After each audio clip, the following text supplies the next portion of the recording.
வணக்கம். இன்னைக்கு நாம ஒரு சூப்பரான விஷயத்தை பத்தி பார்க்க போறோம். எழுத்தாளர் திரு ஜனா அவரோட பார்வையில நம்ம வாழ்க்கையையும் நம்ம உலகத்தையும் மொத்தமா மாத்தி போட்ட ரெண்டு சக்திகளை பத்தி தான் பேச போறோம். அது வேற எதுவும் இல்ல, அறிவியலும் தொழில்நுட்பமும் தான். வாங்க, இந்த மாற்றம் எப்படி நடந்துச்சுன்னு கொஞ்சம் ஆழமா பார்க்கலாம். முதல்ல இந்த ஒரு சின்ன ஒப்பீட்ட பாருங்களேன். ஒரு 40 வருஷத்துக்கு முன்னாடி, அதாவது ஒரே ஒரு தலைமுறையில நம்ம வாழ்க்கை எவ்வளோ தூரம் மாறி இருக்கு. என்ன விளக்கு, தபால்னு இருந்த ஒரு காலத்துல இருந்து இன்னைக்கு நம்ம கையில மொபைல் ஃபோன், ஆன்லைன் கிளாஸ்னு ஒரு புது உலகத்துக்கே வந்திருக்கோம் இல்லையா? இந்த பிரம்மாண்டமான மாற்றம் சும்மா தானா நடக்கல. இதுக்கு பின்னாடி ஒன்னோட ஒன்னு சம்பந்தப்பட்ட ரெண்டு பெரிய சக்திகள் இருக்கு. அது என்னவா இருக்கும்னு யோசிக்கிறீங்களா? ஓகே, இந்த பெரிய மாற்றத்துக்கு பின்னாடி ரெண்டு பிரம்மாண்டமான இன்ஜின்ஸ் வேலை செய்யுதுன்னு சொல்லலாம். முதல் பகுதியில அந்த இன்ஜின்ஸ் என்ன, அதுங்க எப்படி ஒன்னா சேர்ந்து வேலை செய்யுதுன்னு பார்க்கலாம். அதுதான் அறிவியல் மற்றும் தொழில்நுட்பம். முதல்ல அறிவியல். ரொம்ப சிம்பிளா சொல்லணும்னா, இது நம்மள சுத்தி இருக்கிற உலகத்தை புரிஞ்சுக்கிறது தான்.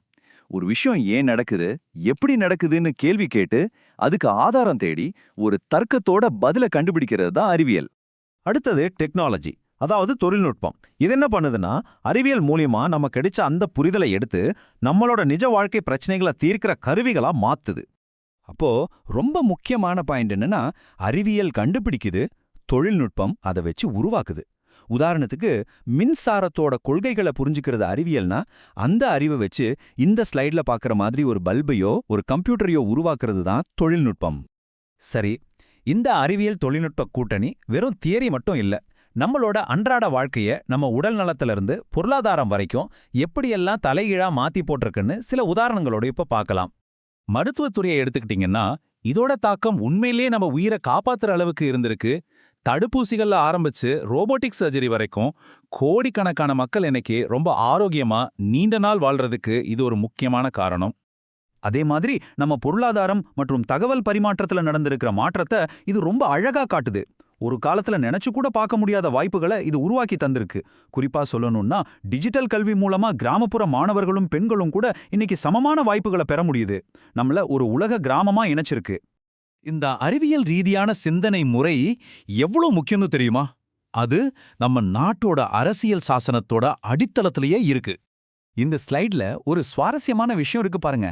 நம்ம அரசியல் சாசனமே சொல்லுது, அறிவியல் மனப்பான்மையா வளர்த்துக்கிறது ஒவ்வொரு இந்திய குடிமகனோட அடிப்படை கடமைன்னு. இது ஏதோ ஸ்கூல் புக்ல படிக்கிற விஷயம் இல்ல, நம்ம வாழ்க்கையோட ஒரு அங்கம். சரி, இவ்ளோ நன்மைகளை பார்த்தோம். ஆனா ஒரு நாணயத்துக்கு ரெண்டு பக்கம் இருக்கிற மாதிரி இவ்ளோ பெரிய சக்தி வரும்போது கூடவே பெரிய சவால்களும் வருது. இந்த மாற்றங்கள் எல்லாமே நிஜமாவே நல்லதுக்கு மட்டும்தானா? வாங்க யோசிக்கலாம். இதுல ஒரு முக்கியமான சவால் இந்த டிஜிட்டல் டிவைட் தான். அதாவது, டெக்னாலஜியை பயன்படுத்துற வாய்ப்பு எல்லாருக்கும் ஒன்னா கிடைக்கிறதில்ல. இந்த ஸ்லைட்ல பார்க்குற மாதிரி நகரங்களும் கிராமங்களுக்கும் நடுவுல ஒரு பெரிய இடைவெளி இருக்கு. டெக்னாலஜி கிடைக்கிறதும் கிடைக்காததும் ஒரு பிரச்சனைனா, கிடைச்ச டெக்னாலஜியை தப்பா பயன்படுத்துறது அதை விட பெரிய ஆபத்து. ஆன்லைன்ல வேகமா பரவுற வதந்திகள், வெறுப்பு பேச்சு, தொழிற்சாலைகளால வர சுற்றுச்சூழல் மாசுபாடுன்னு இது ஒரு ரெண்டு பக்கமும் கூர்மையுள்ள கத்தி மாதிரி. இங்க தான் அறிவியல் பூர்வமான சிந்தனை நமக்கு கை கொடுக்குது. எது நம்ம கலாச்சாரத்தில் இருக்கிற நல்ல பாரம்பரியம், எது நம்மள பின்னோக்கி இழுக்கிற மூட நம்பிக்கைன்னு பிரிச்சு பார்க்க இதுதான் நமக்கு கத்துக் கொடுக்குது. நீர் சேமிப்பு, மரம் நடுறது மாதிரி நல்ல விஷயங்களை நாம பாதுகாத்துக்கணும். அதே சமயம் ஜோசியத்தை நம்பி வாழ்க்கை முடிவுகளை எடுக்கிறது மாதிரியான விஷயங்களை தைரியமா கேள்வி கேட்கணும். சரி, இதெல்லாம் தெரிஞ்சுக்கிட்டு நாம என்ன பண்ண போறோம்? இது உங்களுக்கு ஏன் முக்கியம்னா, இந்த கருவிகளை பயன்படுத்தி நல்ல மாற்றத்தை உருவாக்கக்கூடிய சக்தி உங்க ஒவ்வொருத்தர்கிட்டையும் இருக்கு. திரு ஜனா இதுக்கு ஒரு சிம்பிளான வழி சொல்றாரு. மாணவர்கள் உட்பட யார் வேணும்னாலும் அவங்க பகுதியில் இருக்கிற பிரச்சனைகளை தீர்க்க ஒரு அறிவியல் பூர்வமான அணுகுமுறையை பயன்படுத்தலாம். முதல்ல பிரச்சனை என்னன்னு கண்டுபிடிங்க, அதுக்கான காரணத்தை ஆராயுங்க, ஆதாரங்களை திரட்டுங்க, அப்புறம் ஒரு தீர்வை முன்வைங்க. நீங்க ரொம்ப பெருசாலாம் யோசிக்க வேண்டாம். உங்க வீட்ல இருந்தோ பள்ளிக்கூடத்துல இருந்தோ கூட சின்ன சின்னதா ஆரம்பிக்கலாம். உதாரணத்துக்கு, உங்க ஏரியால இருக்கிற பிளாஸ்டிக் கழிவுகளை பத்தி ஒரு சின்ன ஆய்வு பண்ணலாம். இல்லைனா வீட்ல மின்சாரத்தை சேமிக்கிறதுக்கு முன்னாடியும் பின்னாடியும் கரண்ட் பில்ல ஒப்பிட்டு பார்க்கலாம். இதுல இருந்து நாம கத்துக்க வேண்டிய மிக முக்கியமான விஷயம் இதுதான். நீங்க வெறும் டெக்னாலஜியை பயன்படுத்துறவங்களா மட்டும் இல்லாம, அந்த டெக்னாலஜியை வச்சு மாற்றத்தை உருவாக்குற குடிமக்களா மாற முடியும். அறிவியல் மனப்பான்மையும் சமூக பொறுப்பும் ஒன்னா சேரும்போது அடுத்த தலைமுறையான நீங்க தான் எதிர்காலத்தை வடிவமைக்க போறீங்க.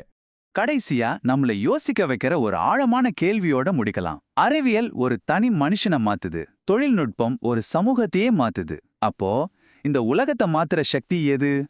பதில் ரொம்ப சிம்பிள். அது ஒரு சிந்தனை முறை, நம்ம எல்லார்கிட்டயும் இருக்கிற ஒண்ணு. அதுதான் அறிவியல் மனப்பான்மை.